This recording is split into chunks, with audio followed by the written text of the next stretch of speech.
pois não confiaram que Jesus estava no barco deles.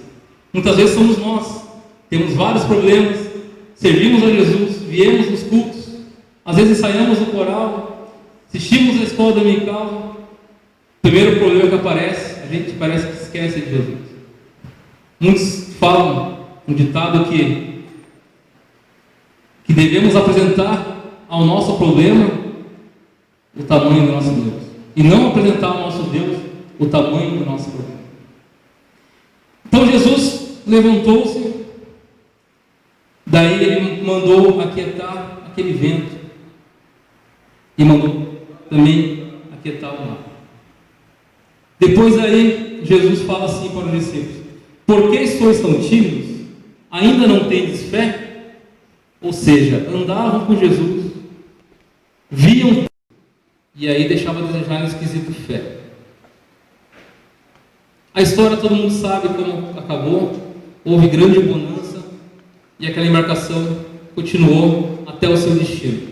Essa palavra aqui nós podemos tirar vários aprendizados para a nossa vida, várias lições. Poderíamos falar vários dias sobre esse capítulo 4 de Marcos. Podia chamar todo mundo para ministrar alguma coisa. O Jackson um dia, o André outro dia, o Gesiel outro dia. A igreja inteira poderia ministrar cada versículo desse capítulo 4 de Marcos. Então, vários aprendizados nós podemos tirar. Questão de fé, questão de confiar em Jesus. Dentre essas várias infinidades, eu levantei apenas 4. Para a gente não ficar muito tempo aqui também, a gente tem que ir embora daqui a pouco. Mas dentre essas 4, a primeira que eu vejo, que eu consegui perceber, é que houve mudança. O versículo 35, a parte B, fala assim: passemos para outra banda, ou para outra margem do mar da Galileia. Precisamos mudar constantemente. Tem que haver mudança em nossas vidas.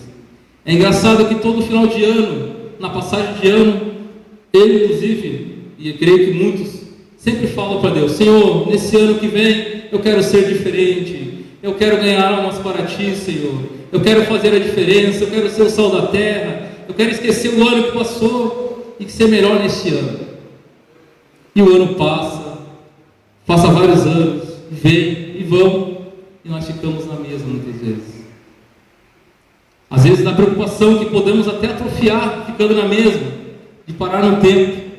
O André, num dos ensaios, falou esses dias para nós também, e falando dos projetos dele para este ano, que quer ser diferente. Já começou até a mudar, começou até a ler a Bíblia, quer ler a Bíblia no ano. Não que ele não lia antes, mas agora ele está lendo com mais frequência, com mais intensidade. É uma mudança. Nós temos na mocidade esse ano, digamos, a diretoria nova. Começou a partir de outubro, então estamos no 3º mês na diretoria da mocidade. Não tem sido fácil, mas sabemos que Deus está conosco. E o nosso lema para este ano é que este ano será diferente. E eu creio que a mocidade da Sede tem tudo para ter um ano de 2011 diferente. Um ano melhor que 2010. 2010 foi uma bênção. Foi, com certeza. Tivemos grande experiência em 2010. Tivemos um retiro de carnaval abençoadíssimo. Mas 2011 pode ser melhor que 2010. Basta querermos. Basta se entregarmos e mudar a nossa atitude. Mudança de atitude requer sacrifício. Coisas simples que nós possamos mudar, a gente tem que mudar. Coisas que muitas vezes não agradam a Deus, nós devemos mudar. Exemplo, alguns programas televisivos que muitas vezes nós possamos assistir, é algo que a gente pode mudar de atitude. Está passando aí um reality show muito famoso na TV Globo, por nome de Big Brother. É algo que não edifica se nós formos parar para assistir. Se você for analisar o tempo que você perde à noite assistindo o Big Brother, é um tempo que você deixou de ler a palavra de Deus, de estar visitando outro jovem que talvez precisa da tua visita. É um tempo que você deixou de estar orando por alguém que também está necessitado.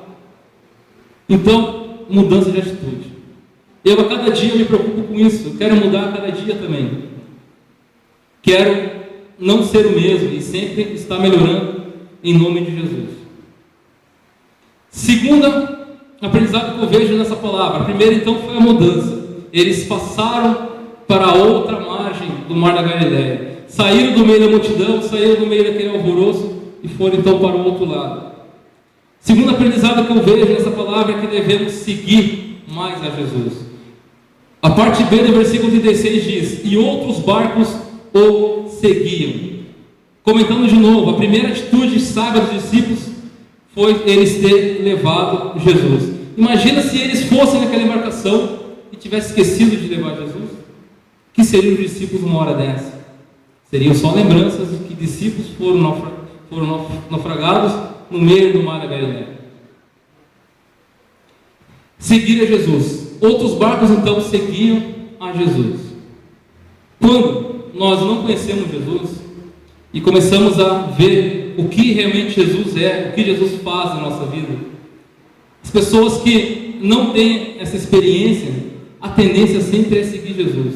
Exemplo disso, quando Jesus passava nas cidades, grandes multidões seguiam Jesus. Muitos deles por necessidade, muitos deles por curiosidade, a maioria das vezes, mas todos seguiam a Jesus. Como nós conhecemos a Jesus, nós devemos segui-lo constantemente, porque nós temos um objetivo nessa terra, que é deixar essa terra, viver toda essa nossa vida, que o próprio Jesus mesmo falou que teríamos aflições aqui, que aqui nós passaríamos por momentos maus, por momentos difíceis, mas que era para nós termos bom ânimo. Esse bom ânimo eu posso entender como ainda há uma esperança. Me siga, meu filho, me siga, minha filha, que no final das contas você realmente vai herdar a vida eterna. E o nosso objetivo nessa noite é estar servindo ao Senhor e um dia estar com Ele no céu. Aleluia, Jesus. Devemos seguir a Jesus, andar como Jesus andava, pensar como Jesus pensou, ter as mesmas características de Jesus. O apóstolo Paulo mesmo falou que ele era apóstolo de Cristo, mas ele imitava Cristo e também fazia, deixava para ensinar para os seus outros discípulos que eles tinham que também seguir a Cristo. Sede meus imitadores como eu sou de Cristo. Então, seguir a Cristo ainda é o melhor negócio. O mundo aí fora não nos oferece nada. O mundo aí fora vai nos levar à perdição. O mundo aí fora nos leva a tristezas, a depressões. Mas agora aquele que segue a Jesus, por mais que venha a grande tempestade, tendo Jesus no barco, com certeza o teu barco não afunda. Amém? A terceira aprendizado que eu vejo nessa palavra, a primeira então é a mudança. A segunda é sobre seguir a Jesus. A terceira, digamos que pode ser o tema principal desse versículo, que é a tempestade. Tempestade é essa que podemos